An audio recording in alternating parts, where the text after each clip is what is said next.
जिस भी पत्रकार ने अगर पैसे लिए हैं तो आप उन्हें जेल में डालिए ना, करिए बंद। आप, मेरा सिंपैथी किसी के प्रति नहीं है, परंतु क्या कारण है जब हाथरस कांड के अंदर जो कप्पन सिद्दीकी 2 साल तक जेल में रहे थे, तो क्या मेन स्ट्रीम मीडिया के मुंह में दही जम गई थी? भाई जुल्म और अन्याय के खिलाफ आवाज खोलेगा कौन? अगर आज आम आदमी भी चुप हो गया तो बोलेगा कौन? 5000 के चक्कर में मेन स्ट्रीम मीडिया पे बैठकर पूरे इस्लाम को और पूरे मुस्लिम समाज को जो बदनाम करते हैं, क्या उन्हें मैं माइनॉरिटीज़ का रिप्रेजेंटेटिव या पत्रकार मान लूँ? मैं नहीं मानूंगा। कि मतलब के हैं यार दिलों के काले हैं, कि मतलब के हैं यार दिलों के काले हैं, और मौका मिलते ही सब डसने वाले हैं। किसमें कितना है जहर हमको सब मालूम, किसमें कितना जहर है हमको सब मालूम, सबसे ज़्यादा सांप हम ही ने पाले हैं।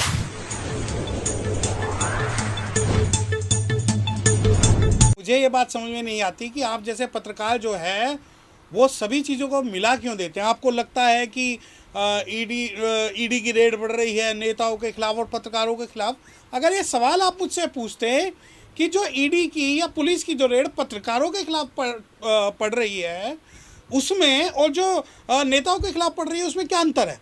क्या ऐसा हुआ है कि कभी कोई नेता अरेस्ट ना हुआ हो, परंतु लोगों को ये लगता है कि नहीं, स्वयं घोषित जो एक पार्टी है जो अपने आप को ईमानदार पार्टी कहती है, उसका एक जो नेता है जिसके खिलाफ पुलिस के पास पर्याप्त सबूत है, उसे अरेस्ट कर लिया, तो इसमें क्या नई बात है? अगर आप यही सवाल मुझसे करते कि भाई पत्रकारों के खिलाफ, तो देखिए एक वो शेर है कि अगर खिलाफ है तो होने दो जान थोड़ी है, सब दुआएं आसमान थोड़ी है, और लगेगी आग तो आएंगे कहीं घर जद में, यहाँ पे सिर्फ मेरा मकान थोड़ी है। जब उत्तर प्रदेश के अंदर कप्पन सिद्दीकी को बंद किया जाता है और जियाउल हक को बंद किया जाता है, तब कोई पत्रकार नहीं बोलता। क्यों? क्या अगर कोई मुस्लिम होना गुनाह है? क्या आपको लगता है कि अगर उनके पत्रकारों पर रेड पड़ेगी तो सारे पत्रकार एक हो जाएंगे? परंतु बहुजन और जो सोशल मीडिया के, जो वर्चुअल मीडिया के जो पत्रकार हैं, उन्हें पुलिस मारती भी है, अरेस्ट भी करती है, तो कोई किसी के पेट में दर्द नहीं होता। एक बात आपको समझनी पड़ेगी कि पुलिस की जो कार्रवाई, जिसे आप इमरजेंसी की बात कह रहे हैं, मैं बिल्कुल खुल के इस बात का समर्थन करता हूं दिल्ली में रहकर कि दिल्ली की जो सरकार जो अपने आप को स्वयं घोषित ईमानदार पार्टी कहती है, जिसने शेड्यूल्ड कास्ट का स्पेशल कंपोनेंट प्लान का जो पैसा खा गए हैं, और जिन्होंने मुस्लिमों के खिलाफ दंगे होने के बावजूद दिल्ली के अंदर कुछ नहीं बोला, और उस पर शराब के या कोई भी भ्रष्टाचार के आरोप अगर पुलिस लगा रही है तो पुलिस का काम है। ऐसा नहीं है मैं यहाँ बैठकर अपने आप को या किसी को क्लीन चिट दे दूँ। नहीं, ठीक है, वो तो पॉलिटिक्स है, इससे पहले भी नेता गिरफ्तार हुए हैं और उन पे आरोप है, तो कोर्ट में जाएंगे जैसा भी फैसला आएगा। नहीं, लेकिन आप लोग कह रहे हैं ना कि इस टाइम जिस तरीके से इस्तेमाल किया जा रहा है एजेंसियों का, नहीं, आप मुझे ये बताइए, मुझे आप सिर्फ एक सवाल बता दीजिए कि अगर आम आदमी पार्टी, बीजेपी या कांग्रेस का लीडर कोई अरेस्ट होता है तो आपको लगता है आपातकाल है, परंतु अगर कोई बहुजन समाज की पार्टी का, थर्ड फ्रंट की पार्टी का अगर कोई भी अरेस्ट हो जाता है तो आप कहते हो कि नहीं, कानून का राज है। क्या कारण है? क्यों? मुझे कोई सिंपैथी नहीं है आम आदमी पार्टी से, मुझे कोई सिंपैथी नहीं है इस स्वयं घोषित केजरीवाल से, मुझे कोई सिंपैथी नहीं है कि दिल्ली में जिन्होंने शराब घोटाला किया और जेल जा रहे हैं। परंतु अगर आपको ये लगता है कि मैं उनके पक्ष में सिर्फ इसलिए खड़ा हो जाऊं क्योंकि अरविंद केजरीवाल, जो कि आरएसएस की बी टीम है, जिसने दिल्ली के अंदर मुस्लिमों का कत्लेआम पर अपनी चुप्पी साधे रखी और शेड्यूल्ड कास्ट का स्पेशल कंपोनेंट का प्लान का पैसा खाया, और जिसने राजेंद्र पाल गौतम पर कुछ नहीं बोला, जिसने 22 प्रतिज्ञाओं पर कुछ नहीं बोला, अगर आप ये सोचते हो कि मैं खुल के उसका समर्थन करूंगा तो बिल्कुल नहीं करूंगा। मैं खुल के करूंगा तेरे जुल्म की मुखाफलत। तू वक्त का तख्ता नशी है, कोई खुदा नहीं। और मैं आपको बता दूं कि ऐसे जो नाग हैं, अगर आप उन्हें हमारे आस्तीनों में डाल रहे हो तो हमारी आस्तीन नहीं है। आप यही बात तो सर पत्रकार जो न्यूज क्लिप पे है, आरोप है कि चाइना से फंडिंग हो रही है, उन पे भी लागू होता है। अगर कुछ नहीं लिया है, मान लीजिए सपोज करिए, तो जांच में पता चल। देखिए, आप एक बात आपको ये बात समझनी पड़ेगी कि चाहे किसी ने, पत्रकार ने पैसा लिया, जिस पत्रकार की जो आवाज़ है उसे दबानी होती है, उस पर ये कोई ना कोई आरोप लगाते हैं कि इन्होंने चाइना से पैसे लिए हैं, इन्होंने अमेरिका से पैसे लिए हैं, परंतु वो कभी ये नहीं बताते कि सोच क्या है।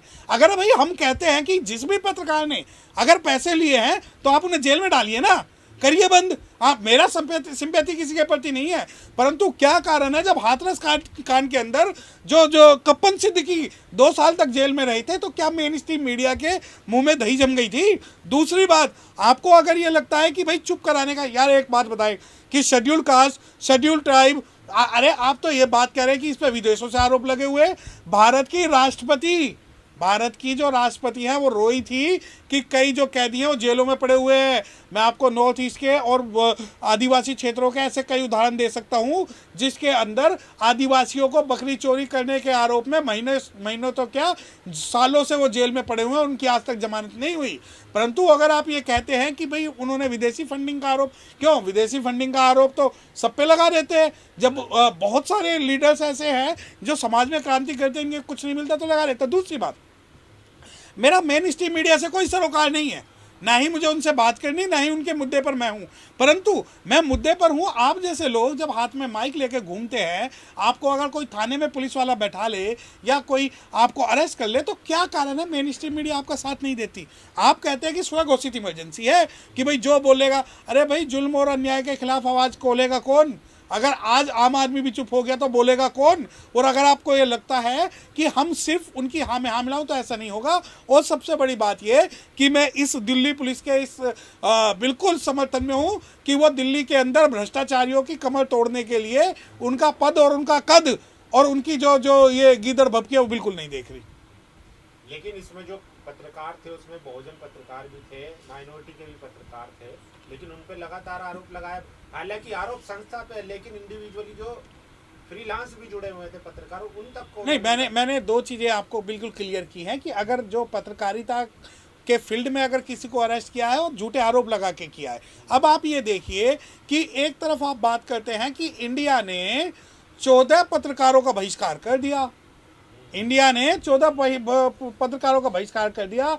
अब मैं इंडिया से निवेदन करता हूं कि जो भी ये पत्रकार हैं इनके समर्थन में खुलकर बोले और इन्हीं से अपने जो है विचार है और सुझाव है उन्हें साझा करें। परंतु क्या इंडिया अब ऐसा करेगी? दूसरी बात, जब आप कहते हैं कि उसमें बहुजन पत्रकार भी थे और उसके अंदर माइनॉरिटीज़ भी थे, देखिए मुझे ऐसा माइनॉरिटी और बहुजन नहीं चाहिए जो उनकी चाटता हो और उनकी बजाता हो। मुझे माइनॉरिटी वो चाहिए, मुझे बहुजन वो चाहिए जो हमारी आवाज़ उठाता हो, जो उनकी दरी बिछा रहा है और जो उनको मुद्दे पर बात कर रहा है ना। ऐसे बहुजन और ऐसे माइनॉरिटी पत्रकारों का भी मैं विरोध करता हूँ। एक शेर है कि मतलब के हैं यार दिलों के काले हैं, कि मतलब के हैं यार दिलों के काले हैं और मौका मिलते ही सब डसने वाले हैं। किसमें कितना है जहर हमको सब मालूम, किसमें कितना जहर है हमको सब मालूम, सबसे ज़्यादा सांप हम ही ने पाले हैं। ये तो बहुजन समाज के और माइनॉरिटी समाज के जो पत्रकार हैं या लीडर्स हैं, अगर ये हमारी आवाज़ उठाने लग जाएं तो हो सकता है कि हमें किसी की भी ज़रूरत ना पड़े। परंतु ये या तो ये वो जगह है जो बाजार नहीं है, वरना हमारे यहाँ कोई खरीदार नहीं है। ये तो पैसे देके माइनॉरिटीज़ को भी माइनॉरिटीज़ के खिलाफ बुलवाते हैं। आज आप ये देखिए कि मेन स्ट्रीम मीडिया के अंदर जितने माइनॉरिटीज़ गाली खा रहे हैं, क्या आप उन लोगों को माइनॉरिटीज़ का या मुस्लिमों का रियल रिप्रेजेंटेटिव मान सकते हैं? 5000 के चक्कर में मेन स्ट्रीम मीडिया पे बैठकर पूरे इस्लाम को और पूरे मुस्लिम समाज को जो बदनाम करते हैं, क्या उन्हें मैं माइनॉरिटीज़ का रिप्रेजेंटेटिव या पत्रकार मान लूँ? मैं नहीं मानूंगा। तो मेरे लिए माइनॉरिटी और बहुजन पत्रकार की परिभाषा वो है जो हमारे मुद्दे पर हमारी बात रखेगा। उनकी गोदी में बैठ के उनके जैसा मिमियाने वाला हमें पत्रकार नहीं चाहिए।